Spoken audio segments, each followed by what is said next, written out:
اپنے ایمان کی آب یاری کرے، اپنے ایمان کی آب یاری کرے، دل پہ اللہ کا خوف طاری کرے۔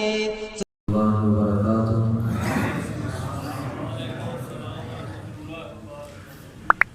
یا ربی لک الحمد کما ينبغي لجلال وجهك وعظیم سلطانك، وأشهد أن لا إله إلا الله وأشهد أن محمدا عبده ورسوله صلى الله عليه وسلم، أما بعد فأعوذ بالله السميع العليم من الشيطان الرجيم من همزه ونفخه ونفثه، بسم الله الرحمن الرحيم۔ کل کے سبق کے اندر اللہ رب العالمین نے طلاق کے متعلق مفصل بیان کیا تھا۔ جو طلاق والی عورتیں ہیں ان کی عدت 3 حیض ہے، اور جو ان کے بیٹوں کے اندر ہے ان کو چاہیے کہ اگر وہ اللہ پر اور قیامت کے دن پر ایمان رکھتی ہیں تو پھر وہ اپنے بیٹوں کے اندر جو کچھ ہے اس کو نہ چھپائیں۔ اور اسی لحاظ سے فرمایا رجی طلاقیں 2 ہیں، 2 کے اندر یہ بندہ خود بخود رجوع کر سکتا ہے۔ جب تیسری طلاق دے لے گا تو پھر یہ عورت اس کے لیے حلال نہیں ہے۔ یہ جب تک کسی اور مرد کے ساتھ شادی نہیں کرتی اور پھر وہ اپنی مرضی سے طلاق نہیں دیتا تو یہ عورت پہلے خاوند کے لیے حلال نہیں ہے۔ اسی لحاظ سے طلاق یافتہ عورتوں کے متعلق ہم نے یہ بھی پڑھا تھا کہ وہ یا تو ان کو پاس رکھنا ہے تو احسن طریقے سے رکھے، اگر نہیں پاس رکھنا تو احسن طریقے سے ان کو چھوڑ دے، اللہ کی آیات کو مذاق نہ بنائے۔ پھر اس حوالے سے بھی پڑھا تھا جو معقل بن یسار رضی اللہ تعالیٰ عنہ صحابی رسول کے متعلق یہ آیت نازل ہوئی تھی کہ اگر کسی کی بہن کو یا بیٹی کو طلاق ہوئی ہے، پہلی طلاق ہوئی ہے یا دوسری رجعی طلاق ہوئی ہے، تو اس کا حق نہیں کہ وہ زبردستی روکے رکھے کہ نہیں میں نے اپنی بہن کو یا بیٹی کو میرے ساتھ نہیں بھیجنا۔ اللہ فرماتے ہیں ولی کو بھی چاہیے کہ اپنی بیٹی یا بہن کے ساتھ خیر خواہی کرتے ہوئے اس کے اوپر پہلے خاوند کا زیادہ حق ہے، لہٰذا وہ ان کو ان کی طرف رجوع کرنے کی اجازت دیں۔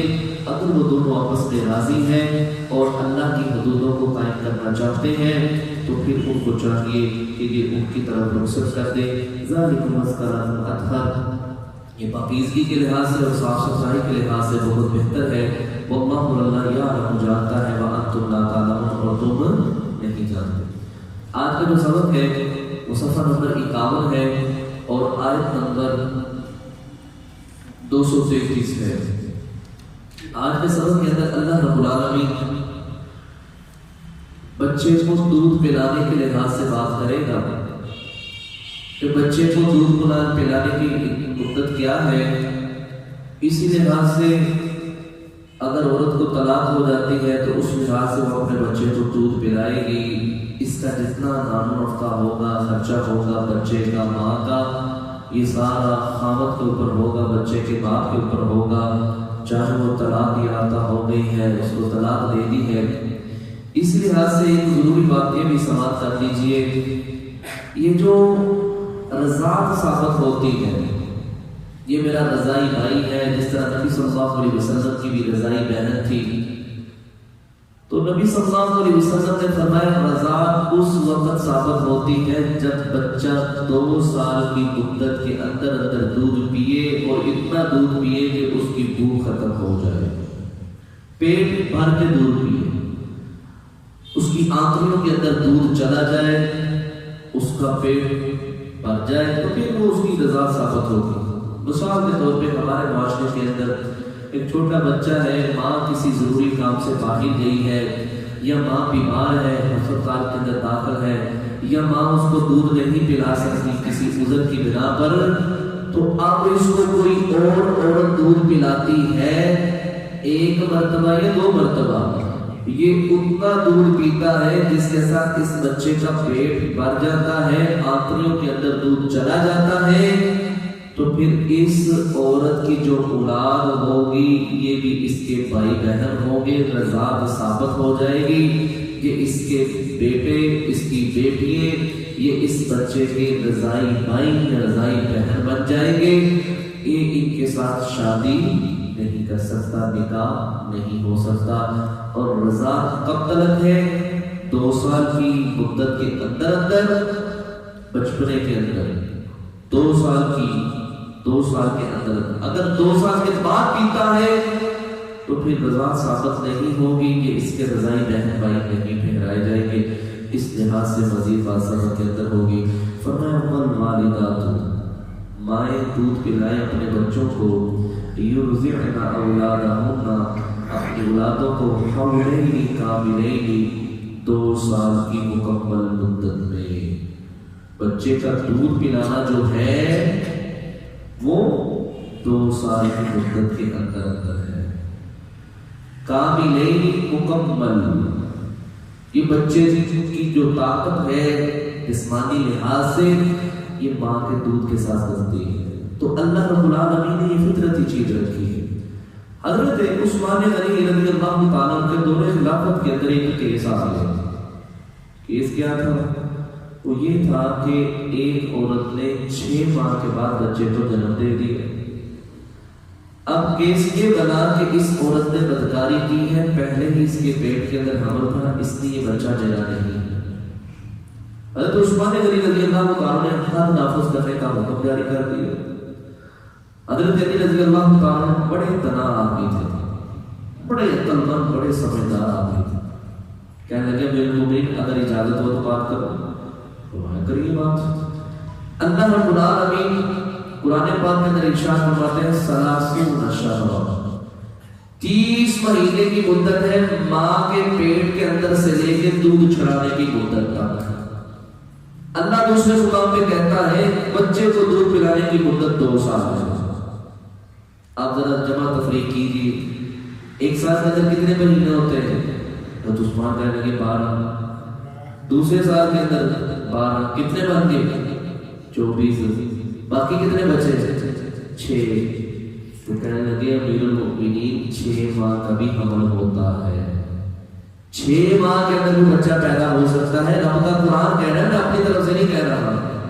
تو حضرت عثمان غنی رضی اللہ تعالیٰ نے کہنے لگے بالکل آپ نے صحیح بات بتلائی ہے، یہ اللہ کے بندے بچہ تیرا ہی ہے، اور اللہ کا قرآن کہتا ہے حمل سے لے کے بچے کے دودھ چھڑانے وقت تک کا جو سلسلہ ہے وہ کتنے مہینے ہے؟ 30 مہینے۔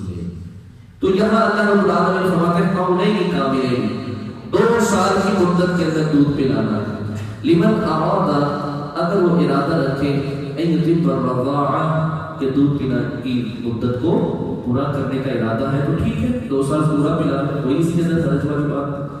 وعلی الوالد مولود لہ، اور بچے کے باپ کے اوپر ہے، اس عورت کے لیے، اس ماں کے لیے، رزقہن، اس کا رزق، وکسوتہن، اور اس کا پہنانا، بالمعروف، دستور کے مطابق۔ جیسے پہلے تو پہناتا تھا، اب بھی تمہیں اسی طرح پہنانا ہے، جس طرح پہلے تو کھانا کھلاتا تھا اسی طرح دستور کے مطابق اس کو کھانا کھلانا ہے، اچھی خوراک کا بندوبست کرنا ہے تاکہ تیرے بچے کی اچھے طریقے سے پرورش ہو سکے، کیونکہ اس نے دودھ پلانا ہے، جو خوراک کھائے گی اس کا دودھ بن جائے گا، تو اس لیے اس بچے کی ماں کو کمزوری نہیں ہونی چاہیے، اس کے کھانے پینے کا اہتمام تیرے ذمہ ہے۔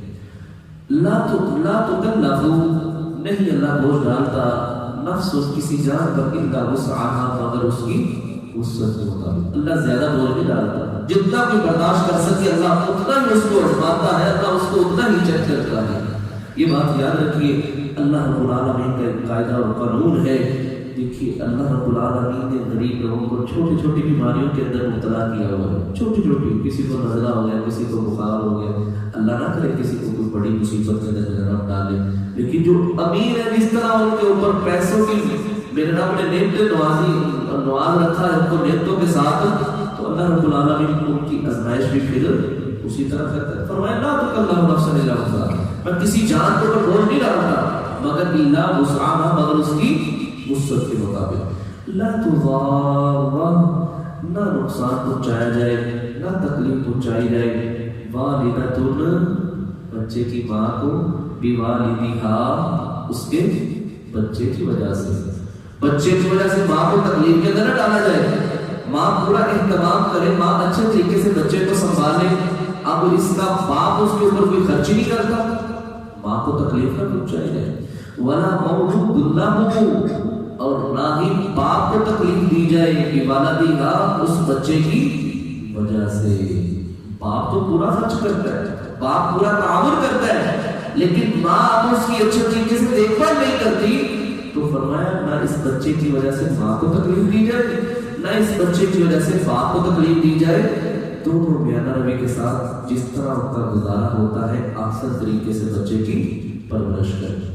وعلی الوارث، اور اوپر ورثاء کے مثل ذالک، اسی کی مثال ہے۔ باپ ادھر نہیں ہے، باپ باہر کے ملک میں ہے، بچہ ادھر ہے، اب باپ ادھر سے پیسے بھیجتا ہے بچے کے لیے، اب جو وارث ہے نا پیچھے، ان کو بھی چاہیے کہ جس طرح باپ نے پیسے بھیجے ہیں، ان کا خرچہ بھیجا ہے، ان کے اخراجات پورے کرنے کے لیے پیسے بھیجے ہیں، فرمایا وہ اسی روٹین کے اندر ان کے اوپر خرچ کریں، بچے کی ماں کے اوپر، بچے کے اوپر، تاکہ وہ دونوں کو تکلیف محسوس نہ ہو، وہ احسن طریقے سے اپنے زندگی کے دن گزار سکے۔ فَإِنْ أَرَادَا، بس اگر وہ ارادہ کر لے، فِصَالًا، دودھ چھڑانے کا، عَنْ تَرَاضٍ مِنْهُمَا، آپس میں رضامندی کے ساتھ، وَتَشَاوُرٍ، اور مشورہ کر کے، فَلَا جُنَاحَ عَلَيْهِمَا، تو ان دونوں کے اوپر کوئی گناہ نہیں ہے۔ ماں باپ ہے، آپس میں مشورہ کر لیتے ہیں، ہم نے اس بچے کو 6 مہینے دودھ پلانا ہے، ہم نے اس بچے کو 1 سال دودھ پلانا ہے، ہم نے اس بچے کو 1.5 سال دودھ پلانا ہے، ہم نے اس بچے کو دودھ نہیں پلانا، یہ ان کی آپس کی مشاورت ہے، اللہ نے کوئی پابندی نہیں لگائی کہ 2 سال تم نے لازم دودھ پلانا ہے، ویسے دودھ پلانا چاہیے 2 سال، اگر کوئی نہیں پلاتا، آپس میں مشورہ اور محبت اور رضامندی کے ساتھ وہ فائنل کر لیتے ہیں کہ ہم نے اپنے بچے کو 2 سال مسلسل دودھ نہیں پلانا، مدت پوری نہیں کرنی، تو اللہ کہتے ہیں فلا جناح علیہما، ان دونوں میاں بیوی کے اوپر، ماں باپ کے اوپر کوئی بھی گناہ نہیں ہے، کوئی بھی حرج نہیں ہے۔ فرمایا وَإِنْ أَرَدْتُمْ، تیسری بات، وَإِنْ أَرَدْتُمْ، اگر تم ارادہ کر لو، ان تسترضعوا، یہ کہ تم نے دودھ پلانا ہے، اولادکم، اپنی اولاد کو، فلا جناح علیکم، پس نہیں ہے گناہ تمہارے اوپر، اذا سلمتم، جب تم مقرر کر لو، ما آتیتم بالمعروف، تم کہتے ہو میری بیوی دودھ نہ پلائے، میں نے اپنی بیوی سے دودھ نہیں پلانا اپنے بچے کو، یہ اب تو اس طرح کا معاملہ نہیں ہے۔ پہلے دور کے اندر یہ جب نبی مکرم صلی اللہ علیہ وسلم کی ولادت ہوئی تھی، تو اس وقت اس دور کے اندر دائیاں دودھ پلایا کرتی تھی۔ آپ کو مشہور واقعہ یاد ہوگا کہ عرب کے اندر وہ دودھ پلانے والی جو دائیاں ہوا کرتی تھی، وہ عرب کے اندر آتی، مکہ شہر کے اندر، دوسرے علاقوں کے اندر جاتی، تو وہ کہتی کہ جو اچھے خاندان کے بچے ہیں ہم ان کو لیں گے، ان کی طرف سے زیادہ پیسے بھی ملیں گے، انعام سے بھی نوازا جائے گا، بڑا ان کی طرف سے ہمارا استقبال ہوگا۔ اللہ اکبر۔ نبی صلی اللہ علیہ وسلم کو جو دائیاں لینے کے لیے آئی تھی، وہ بھی آئی کہ میں بھی کسی امیر گھرانے کا کوئی بچہ لے کے جاؤں گی، لیکن بچے سارے تقسیم ہو گئے، کوئی بچہ ہی نہیں، تو کہنے لگے چلو میں بھی ڈھونڈتی ہوں، کوئی مل جائے گا۔ تو محمد صلی اللہ علیہ وسلم یہ اکیلے ہی رہ گئے تھے، تو یہ خاتون ان کے گھر میں آئی، کہنے لگی اگر اجازت ہو تو بچہ دے دو۔ انہوں نے کہا قریب ہے، ہم نے کیا تمہیں دے گا، بہرحال طے ہو گیا سب کچھ معاملہ۔ اس نے کہا یہ کیا دیں گے، غریب گھرانہ لگتا ہے۔ اللہ اکبر۔ انہوں نے جیسے ہی بچے کو پکڑا، اس دائیا کی اونٹنی بہت ہی کمزور تھی، بہت ہی لادر ہو چکی تھی، اس کی سواری کاپ کے کاپ مطابق، اس کے سواری کرنے کے مطابق نہیں تھی۔ اللہ اکبر۔ جیسے ہی محمد صلی اللہ علیہ وسلم، پیارے نبی صلی اللہ علیہ وسلم کو اپنی گود میں لے کے اس سواری پہ بیٹھی، تو جو سواری قافلے کے ساتھ مل نہیں پاتی تھی، وہ سواری قافلے کو بھی کراس کر کے آگے گزر گئی۔ اور جب اپنے گھر کے اندر لے کے گئی تو اللہ رب العالمین نے خیر و برکت کے دروازے کھول دیے. نبی مکرم صلی اللہ علیہ وسلم کو جب بھی دودھ پینے کا موقع ملتا تو الحمدللہ کہتی کہ میرے پستانوں کے اندر اللہ کی طرف سے ایک کرم ہوتا، کرم نوازی ہوتی کہ میں اپنے بچے کو دودھ پلانا شروع کر دیتی. تو یہ نبی مکرم صلی اللہ علیہ وسلم کے دور کے اندر دائیاں دودھ پلایا کرتی تھی. ایک بندہ یہ ارادہ کر دیتا ہے کہ میں نے اپنی بیوی کو طلاق دے دی، میں نے اب اس کا دودھ بھی نہیں پلانے دینا اس عورت کو، تو پھر کیوں وہ اگر کسی عورت کو منتخب کر دیتا ہے کسی پیسوں کے عوض کے اندر کہ میں تمہیں ہفتے کا 1000 کیا دوں گا، تو نے میرے بچے کو دودھ بھی پلانا ہے، اس کی پرورش بھی کرنی ہے، تو اللہ کہتا ہے کوئی حرج نہیں. ما آتیتم بالمعروف، جو تم دستور کے مطابق ٹھہرا لیتے ہو، طے کر لیتے ہو، اگر کسی دوسری عورت سے بھی تم دودھ پلانے کی خواہش رکھتے ہو تو تم دائیا سے بھی دودھ پلا لو، اس کے اندر کوئی بھی حرج والی بات نہیں ہے، کوئی بھی گناہ نہیں اس معاملے میں. فرمایا واتقوا اللہ، اور ڈر جاؤ اللہ سے، واعلموا، اور جان لو. اللہ دونوں کو کہہ رہا ہے، بیوی کو بھی کہہ رہا ہے، خاوند کو بھی کہہ رہا ہے، بچے کی ماں کو بھی کہہ رہا ہے، بچے کے باپ کو بھی کہہ رہا ہے کہ تم دونوں آپس میں مل کے ظلم زیادتی نہ کرو، بچے کا حق نہ مارو، تم نے جو جدائی کرنی ہے تم کرو آپس میں جدائی، لیکن اس بچے بیچارے کے متعلق تم اللہ کا خوف اور ڈر اپنے دل کے اندر پیدا کرو. واتقوا اللہ، ڈر جاؤ اللہ سے، واعلموا، اور جان لو، ان اللہ، بے شک اللہ، بما تعملون، جو تم عمل کرتے ہو، بصیر، خوب دیکھنے والا ہے. اللہ سے کوئی بات بھی مخفی نہیں. اب آگے جو بات آ رہی ہے وہ اس حوالے سے ہے جن عورتوں کے خاوند فوت ہو جائے ان کی عدت کتنی ہے، وہ کیا کچھ نہیں کر سکتی. اس حوالے سے مزید باتوں کے اندر فرمایا والذین، اور وہ لوگ یتوفون، جن کے فوت ہو جاتے ہیں، منکم، تم میں سے، جو فوت ہو جاتے ہیں، منکم، تم میں سے، ویذرون، اور وہ چھوڑ جاتے ہیں، ازواجا، بیویاں، ایک بیوی ہے، 2 بیوی ہیں، 4 بیوی چھوڑ جاتے ہیں، یتربصن، وہ عورتیں روکے رکھیں اپنے آپ کو، بانفسہن، اپنی جانوں کو، 4 اشہر وعشرا، 4 مہینے 10 دن وہ اپنے آپ کو روکے رکھیں گی. یہ ان کی عدت ہے، یہ عدت وہ اپنے گھر کے اندر گزارے گی. اس عدت کے دوران وہ زیب و زینت اختیار نہیں کرے گی، نہ سرما لگائے گی، نہ خوشبو لگائے گی، نہ ہی کوئی ایسا معاملہ کرے گی جس سے لوگوں کی طرف کشش پیدا ہو. نبی مکرم صلی اللہ علیہ وسلم کے پاس حضرت ام سلمہ رضی اللہ تعالیٰ عنہ تشریف لے کہنے لگی اللہ کے رسول صلی اللہ علیہ وسلم میری بیٹی کا خاوند فوت ہو گیا، چند دن ہی گزرے ہیں. اللہ کے نبی صلی اللہ علیہ وسلم اس کی آنکھوں کے اندر تکلیف ہے، اگر آپ اجازت دیں تو سرما لگا سکتی ہے.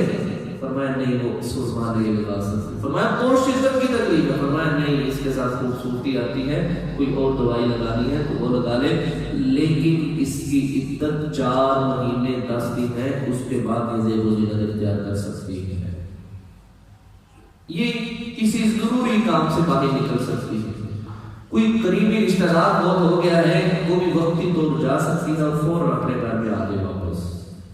اس کے لیے یہ جس طرح عام دنوں کے اندر یہ بازاروں کے اندر خرید و فروخت والا معاملہ، سیر و تفریح والا معاملہ، اس سے اپنے آپ کو یہ لاگو کر لے گی، اجتناب کرے گی، یہ اس طرح بازاروں کے اندر نہیں نکلے گی، اپنے گھر کو ہی لازم پکڑ لے گی. حضرت عبداللہ بن مسعود رضی اللہ تعالی عنہ سے کسی مسئلے کے اندر بات ہوتی تو ان سے پوچھا جاتا تھا، کیونکہ یہ وہ صحابی رسول ہے جو کہا کرتے تھے کہ مجھے قرآن پاک کی ہر ایک آیت کا علم ہے کہ کس کے متعلق نازل ہوئی ہے اور کس وقت نازل ہوئی ہے. الحمدللہ مجھے قرآن پاک کا اتنا علم اللہ نے عطا فرمایا. تو ان سے پوچھا جائے ایک عورت ہے، اس کی شادی ہوتی ہے لیکن خاوند اس کے پاس جانے سے پہلے فوت ہو جاتا ہے، تو اس کا کیا ہے؟ تو یہ کہنے لگے یہ بات یاد رکھو، اس عورت کے اوپر عدت بھی ہے، یہ عورت وارث بھی ہے، یہ عورت عدت بھی گزارے گی، یہ عورت اس کا جو حق مہر ہے یہ بھی اس کو ملے گا. یہ ساری باتیں انہوں نے تفصیل کے ساتھ بیان کی. تو ایک درمیان میں بندہ بیٹھا ہوا تھا، کہنے لگا ہاں عبداللہ بن مسعود رضی اللہ تعالیٰ عنہ، میں نے بھی نبی مکرم صلی اللہ علیہ وسلم سے اسی طرح سنا ہے.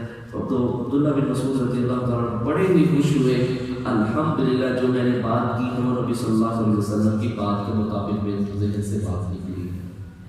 تو اس لحاظ سے یہ عورت 4 مہینے 10 دن عدت گزاری.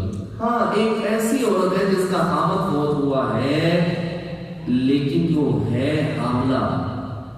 ادھر خامد فوت ہوا ہے، 1 دن 2 دن گزرنے کے بعد اس کے ہاں بچہ پیدا ہو گیا. اب اس عورت کی عدت ختم ہو گئی کیونکہ یہ جو 4 مہینے 10 دن عدت رکھی ہے یہ اس لیے رکھی ہے کہ اس عورت کے پیٹ کے اندر جو معاملہ ہے وہ واضح ہو جائے. اگر حمل ہے تو وہ واضح ہو جائے گا کہ اس عورت کے پیٹ کے اندر یہ معاملہ ہے. کیونکہ جب 4 مہینے گزر جاتے ہیں تو اس عورت کے پیٹ کے اندر جو بچہ ہوتا ہے اس کے اندر روح کو پھونک دیا جاتا ہے. تو اگر تو اس کے پیٹ کے اندر کوئی مسئلہ ہوگا تو واضح ہو جائے گا، اگر نہیں ہوگا تو فاطمہ یہ 4 مہینے 10 دن گزارنے کے بعد اپنی شادی کا پیغام کسی کو بھیجے یا اس کی طرف کوئی شادی کا پیغام بھیجے تو اس کے اندر کوئی حرج والی بات نہیں. زمانہ جاہلیت کے اندر کیا ہوتا تھا، جس کا خامد فوت ہو جاتا اس کے لیے ایک کمرہ بنا لیا جاتا، 1 سال تک کے لیے اس عورت کو اس کمرے کے اندر بند کر دیا جاتا. پھٹے پرانے کپڑے پہنائے جاتے اور کوئی اچھا کھانا بھی نہیں دیا جاتا تھا، نہ نہاتی نہ منہ دھوتی، نہ ہی کوئی ایسا معاملہ ہوتا تھا. بولو برات بھی اس نے اسی کمرے کے اندر کرنا، اسی جھونپڑی کے اندر کرنا. 1 سال بعد جب اس عورت کو اس کوٹری سے نکالا جاتا تھا، اس عورت کے سامنے جب کوئی بھی جانور لاتے، گدھا، کتا، بکری، یہ اس جانور کو ہاتھ لگاتی تھی تو وہ جانور اسی موقع پہ مر جاتا تھا. اتنی اس کے اندر گندگی اور بدبو پیدا ہو جاتی تھی اور ایسے ایسے جراثیم ہوتے تھے کہ جس کی وجہ سے جانور بھی مر جاتا تھا. پھر اس کے ہاتھ میں ایک مینگنی دی جاتی تھی، وہ مینگنی اس کے پاس سے ایک کتے کو گزارا جاتا، یہ اس کتے کو مینگنی مارتی، اگر اس کو لگ جاتی تو ٹھیک ہے. پھر اس عورت کو باہر نکالا جاتا، یہ غسل کرتی، اپنے اوپر سے میل گندگی کو دور کرتی، پھر خوشبو استعمال کرتی. پھر کہیں جا کے اس کی شادی یا ہونی ہے یا نہیں ہونی وہ ایک الگ بات ہے. اور یہ اتنا زمانہ لے چکا تھا کہ یہ عورت کے ساتھ اس کے بیٹے ہی، اس کے بھائی ہی خود ہی شادی کر دیا کرتے تھے. یہ زمانہ جاہلیت کی بات ہے. اللہ رب العالمین فرماتے ہیں جب کسی عورت کا خامد فوت ہو جائے اس کے اوپر اس طرح ظلم اور زیادتی نہیں کی جائے گی. اس کے لیے 4 مہینے اور 10 دن یہ اس کی عدت ہے. اور یہ صرف اس کے لیے ہے جس کا خامد فوت ہوا ہے. کسی اور عورت کے لیے اس طرح سوگ منانا حرام ہے. جو ہمارے معاشرے کے اندر ایک لیے چل پڑی ہے یہ سب کچھ حرام ہے. ٹائم کافی ہو رہا ہے. فرمایا والذین، اور وہ لوگ یتوفون جو فوت ہو جاتے ہیں، منکم تم میں سے، ویذرون اور چھوڑ جاتے ہیں، ازواجا بیویاں، یتربصن اور روکے رکھے ہوئے انفسہن اپنی جانوں کو، 14 اشہر 4 مہینے 10 دن، فإذا بلغن پس جب وہ پہنچ جائے اجلہن اپنی مدت کو، فلا جناح علیکم پس نہیں ہے گناہ تمہارے اوپر، فیما فعلن فی انفسہن جو وہ کرے اپنے بارے میں، بالمعروف دستور کے مطابق. ہاں عدت گزر گئی ہے، اب زیب و زینت اختیار کریں، لوگوں کی طرف پیغام آتا ہے تو اس کو قبول کریں، کوئی مسئلہ نہیں. فرمایا اللہ اور اللہ بما تعملون جو تم عمل کرتے ہو خبیر، خبر رکھنے والا. آخری بات یہ اس لحاظ سے ہے، ایک عورت اس کو طلاق ہوئی یا ایک عورت جس کا خامد فوت ہوا، اب کوئی اس کے ساتھ شادی کرنے کا سوچتا ہے کہ میں نے اس عورت سے شادی کر لی. اب اس کو ڈائریکٹ نہ جا کے کہے کہ جناب میں نے آپ سے شادی کر لی، نہیں، اشارہ کیا کے ساتھ ظاہر ہے میں شادی کرنا چاہتا ہوں، کوئی اچھی عورت، نیک عورت مل جائے، میں شادی کرنا چاہتا ہوں، اگر کوئی مجھ سے شادی کر لے. اس طرح کی باتیں کر سکتا ہے تاکہ اس عورت کو محسوس ہو کہ یہ بندہ مجھ سے شادی کرنا چاہتا ہے. واضح نہ کہے کہ میں نے آپ سے شادی کر لی، اس طرح نہ کہے، نہ اس سے پکا عہد لے کہ تو نے شادی کرنی ہے تو میرے ساتھ ہی کرنی ہے، پکا عہد یا عزم نہ کروائے. اس لحاظ سے فرمایا فلا جناح پس نہیں ہے گناہ علیکم تمہارے اوپر، فیما عرضتم اگر تم اشارہ کنایہ سے بات کر لو، بہ من خطبۃ النساء نکاح کے، عورتوں کے نکاح کے حوالے سے، او اقررتم یا تم مشیدہ رکھو فی انفسکم جو تمہارے معاملے میں دنوں میں ہے، اللہ اس کو بھی جانتا ہے، یا تم مخفی رکھ لو یا تم ظاہر کر لو، اللہ کو تو پتہ ہے.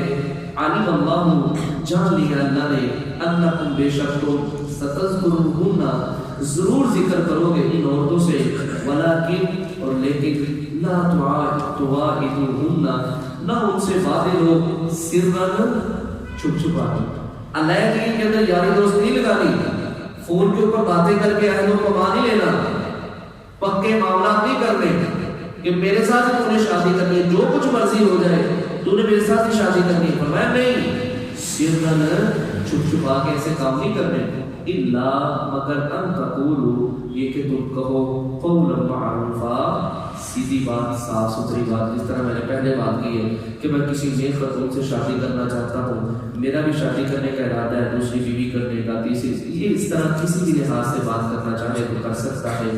ولا تعزموا، اور نہ وہ عزم کرے عقدۃ النکاح، نکاح کرنے کے لحاظ سے پختہ عزم نہیں کر لینا، جناب آپ کہیں اور شادی نہیں کر سکتی میری اجازت کے بغیر، آپ کو میں نے پسند کر لیا، آپ کو ایسے نہیں، اشارہ کرائے کے ساتھ بات کر سکتے، عزم نہیں لینا یا عزم نہیں کر لینا، پختہ ارادہ نہیں کر لینا۔ کیوں؟ فرمایا حتی یبلغ الکتاب اجلہ، اس وقت تک تم پکا عزم یا پکا وعدہ نہیں لے سکتے جب تک اس کی عدت پوری نہیں ہو جاتی۔ جب اس کی عدت پوری ہو جائے گی تو ٹھیک ہے، تم اس کے ساتھ نکاح کا پیغام بھیجو، منگنی کا پیغام بھیجو، کوئی مسئلہ نہیں اس کے ساتھ۔ وَاعْلَمُوا، اور جان لو، ان اللہ، بے شک اللہ، یعلم، جانتا ہے، ما فی انفسکم، جو تمہارے دلوں میں ہے، اللہ کو سب علم ہے۔ فاحذروہ، اس اللہ سے ڈرو، اس اللہ سے ڈر جاؤ۔ وَاعْلَمُوا، اور جان لو، ان اللہ، بے شک اللہ، غفور، خوب بخشنے والا، حلیم، بردبار ہے۔ تو یہ تھا میرے بھائی آج کا سبق، جس کے اندر دودھ پلانے کے لحاظ سے، اور جن کے خامد فوت ہو جائے ان کی عدت کے حوالے سے، اور تیسرا نکاح کا پیغام بھیجنے کے حوالے سے۔ عدت کے اندر اشارہ کنایہ سے بات بندہ کر سکتا ہے، لیکن بعض طور سے ان سے وعدہ یا عزم یا ایسا معاملہ کرنا اللہ رب العالمین نے اس بات سے منع کیا ہے۔ اللہ سے دعا کیجیے اللہ رب العالمین ہم سب کو قرآن و حدیث پر چلنے کی توفیق عطا فرمائے۔ سبحانک اللہم و بحمدک، اشہد ان لا الہ الا انت، استغفرک و اتوب الیک۔